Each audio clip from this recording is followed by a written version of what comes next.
Welcome to the bird media. నేను మీ పవన్ కృష్ణమూర్తి.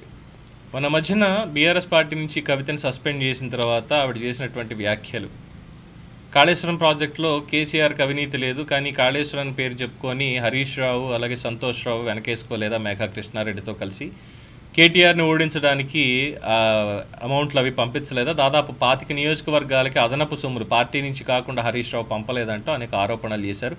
వీటన్నిటితో చిరాకు వచ్చినటువంటి కేటీఆర్ మొత్తం అందరూ పార్టీలో చర్చించి మొత్తానికి కవితని పార్టీ నుంచి బహిష్కరించారు. అయిపోయింది సరే. అయితే ఈ బహిష్కరణ పేరుకు బాగానే ఉంది, పార్టీ నిర్ణయం అని కేటీఆర్ మాట్లాడారు, మిగతా వాళ్ళు చెప్పారు, అంతా అయిపోయింది. మల్లారెడ్డి లాంటి వాళ్ళు సైతం మాట్లాడారు, కవిత ఇలాంటి వ్యాఖ్యలు చేయకుండా ఉండాల్సింది, పార్టీ సిద్ధాంతం అనేది తెలిసిందే కదా, అయినా సరే ఇలాంటి తప్పుడు స్టేట్మెంట్లు ఇవ్వడం ఏంటి అని మాట్లాడారు తప్ప హరీష్ రావుని ఎవరో వెనకేసుకు రాలేదు అనేది ఎంతమంది గమనించారు. వాస్తవంగా ఇది చర్చ జరుగుతోంది. సో చాలామంది అనుకునేది ఏంటంటే ఇది కావాలనే కేసీఆర్ అండ్ కో అందరూ కలిసి హరీష్ రావుని పక్కన పెట్టడానికి చేసినటువంటి ప్రయత్నమే. ఆపరేషన్ హరీష్లో భాగంగానే కవిత ముందుగా బయటికి వెళ్ళింది, తర్వాత పార్టీని తీసుకెళ్ళి అటు బీజేపీలోనూ ఇంకో దాంట్లోనూ విలీనం చేసేటువంటి అవకాశాలు ఉన్నాయి. ఈ మధ్యన రేవంత్ రెడ్డి చేస్తున్నటువంటి వ్యాఖ్యల ప్రకారం చూసినట్టయితే తెలుగుదేశం పార్టీ అవ్వచ్చు లేదంటే బీజేపీ అవ్వచ్చు, ఎందులో అయినా సరే విలీనం చేసే అవకాశాలు ఉన్నాయి పార్టీని మొత్తానికి అస్తిత్వం కోసం అని చెప్పి చాలామంది ఊహాగానాలే సుమా. ఇది 100% స్టేట్మెంట్లు ఇచ్చారని నేను చెప్పను, కానీ చాలామంది రాజకీయ నాయకుల పార్టీల్లో కావచ్చు, కూర్చుని పిచ్చా పార్టీల్లో కావచ్చు చర్చలు జరుగుతున్నాయి ఇదే పాయింట్లో అనేటువంటిది. ఎందుకంటే కేసీఆర్ కూడా బయటకు వచ్చి హరీష్ రావు కడిగిన ముత్యం అని చెప్పి ఖండించలేదు. ఎందుకంటే కాళేశ్వరం మీద సిట్లో అవినీతి పరులు ఎవరు అనేటువంటిది కూడా మొత్తం బయటకు వచ్చినటువంటిదే, కమిషన్ మీద నడుస్తోంది ఆల్రెడీ.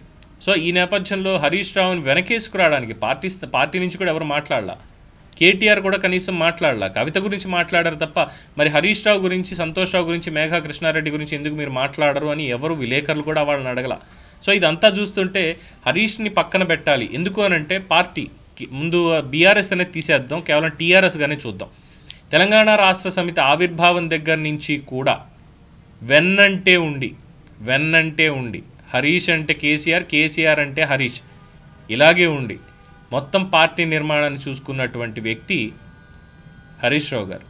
కేసీఆర్కి ఇన్ అండ్ అవుట్ తెలుసు. మరి అంతా తెలిసి పార్టీలో ఆయన తదుపరి ఎవరు వారసుడు అన్నప్పుడు ఆ మధ్య కేటీఆర్ని ప్రకటించేస్తారు, కేటీఆర్కి కిరీటం పెడతారో కాబోయే ముఖ్యమంత్రి కేటీఆర్, ఇదంతా వచ్చినప్పుడు అప్పుడు కూడా చాలా గొడవ అయ్యింది. చాలామంది హరీష్ రావు కదా కావాల్సింది, కేటీఆర్ ఎలా అవుతాడో అని చెప్పి అన్న దగ్గర నుంచి ఈ ఆపరేషన్కి పునాది పడింది అని చాలామంది వ్యాఖ్యానం.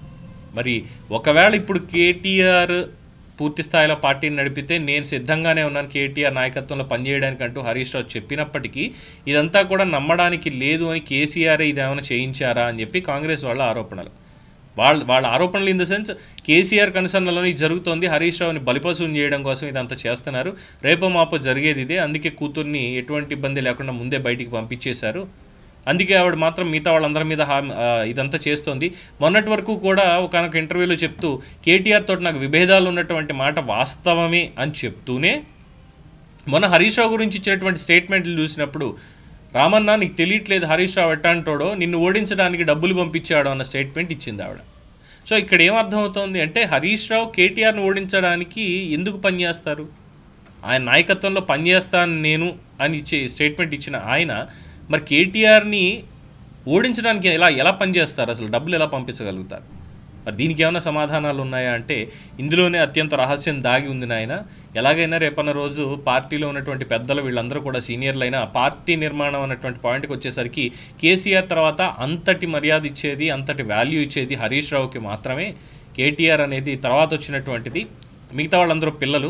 ఉద్యమం నుంచి వచ్చినటువంటి వాడు హరీష్ రావు, ఆ ఉద్యమాన్ని పూర్తి స్థాయిలో అయిపోయిన తర్వాత చివరాఖరులో వచ్చినటువంటి వాళ్ళు వీళ్ళిద్దరు.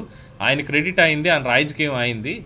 కేసీఆర్ ఏంటి అనేది హరీష్ రావుకి బాగా తెలుసు, ఆయన నిర్ణయాలు ఎలా ఉంటాయనేది హరీష్ రావుకి బాగా తెలుసు, అందుకని చెప్పి భయపడి వస్తున్నారు. రేపు కేటీఆర్ ముఖ్యమంత్రి కాకుండా పోతే హరీష్ రావు తనుగిలిపోతాడు పార్టీ మొత్తాన్ని అన్న భయంతో ఇదంతా చేశారు అని చెప్పి చాలామంది వ్యాఖ్యానిస్తున్నారు. ఒకవేళ అదే జరిగితే హరీష్ రావుని కనుక బయటకి పంపించేటువంటి ప్రయత్నమే పార్టీలో జరుగుతూ ఉంటే ఖచ్చితంగా ఇక బీఆర్ఎస్ భూస్థాపితమేనా? దీని మీద మీ అభిప్రాయాన్ని కామెంట్స్ రూపంలో తెలియజేయండి. చూస్తూనే ఉండండి ది బర్డ్ మీడియా.